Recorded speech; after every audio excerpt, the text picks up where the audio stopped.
Gervais Restaurant, authentic French cuisine in Silicon Valley. Well, the problem really is how Sony managed it. Sony became aware of the fact, largely through Dell's efforts, that they had a defective product.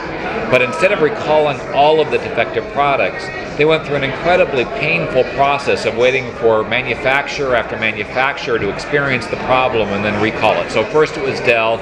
Apple was the one company that really looked pretty intelligent in how they approached this. They didn't jump up and say, no, it's not us. They said, we're going to investigate it, and if our investigation turns out a certain way, we're going to recall the batteries, and within days they'd recall the batteries. We went through Lenovo finally recalled last week. Toshiba, even though there hasn't been a single instance of a Toshiba battery going up, they realized after looking at the other failures that they had to do the recall, and Fujitsu is now recalled as well. But each manufacturer has had to go through this painful process of trying to determine what the overall risk is and institute a recall, when what should have happened is Sony should have just said, we'll pull back the defective parts, because the risk here is if the battery goes up and it brings down a plane, it's going to be catastrophic. There will be Senate hearings. This will make everything that we've seen recently in terms of tech and companies and bad news look almost trivial by comparison. You've got a product that can explode, you get it off the market, and if you're the manufacturer, you're the one responsible for making that happen. But are all the batteries effective? Well, we don't know. The problem with this particular issue is it doesn't show up in testing. What they've done is they've contaminated an insulator. So you've got a lot of power held up in a very small space, and if that insulator fails, it shorts out, and that short generates a massive amount of heat over a very short period of time, causing the lithium ion to burn. And when lithium ion catches fire, it's incredibly hard to put out because it's a very hot fire. So typically you can't just smother it. So it'll burn through aluminum, it'll burn through a number of light metals, and you can picture what that could happen if it occurred on a plane. I mean, certainly people could have a large amount of physical damage, but it could actually cause, in a certain remote instance, it could actually cause a plane to come down. And so that's why you've seen things like banning laptop batteries on certain planes. It is very, very dangerous.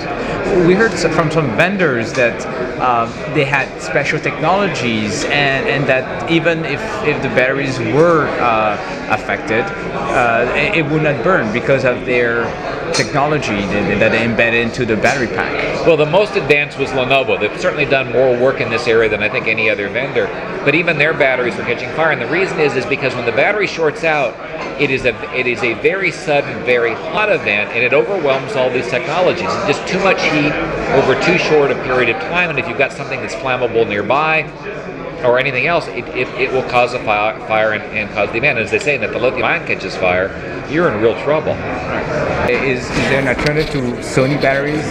Oh yeah, Sony's the #2 battery manufacturer. You've got a number of alternatives that you can use. And I've got to believe that after all this is over, these manufacturers are so upset with Sony and the way they've handled this that they're going to be picking a different manufacturer. Now, realize this is a point problem.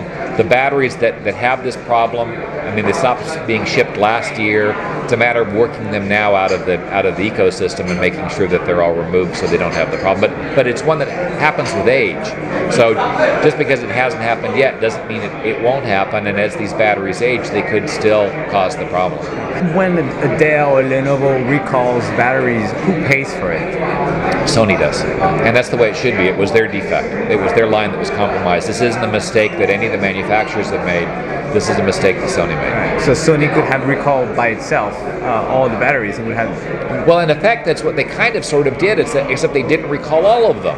They just recalled most of them in this last path, and they had to be dragged kicking and screaming to do that. In fact, if you look at the recall notice, it's one of these, well, we don't think you have to do it, but if you want to do it, we'll take your batteries back. This is one of those things, because it's a catastrophic. I mean, just think of it. This battery was near a small child or a baby and went up, somebody that couldn't get away from the fire. What kind of news that would drive? What kind of a problem that would be? Like, you know, when you're talking about life-threatening things, you just don't take chances. Thank you, Rob. Pleasure. Gervais Restaurant, authentic French cuisine in Silicon Valley.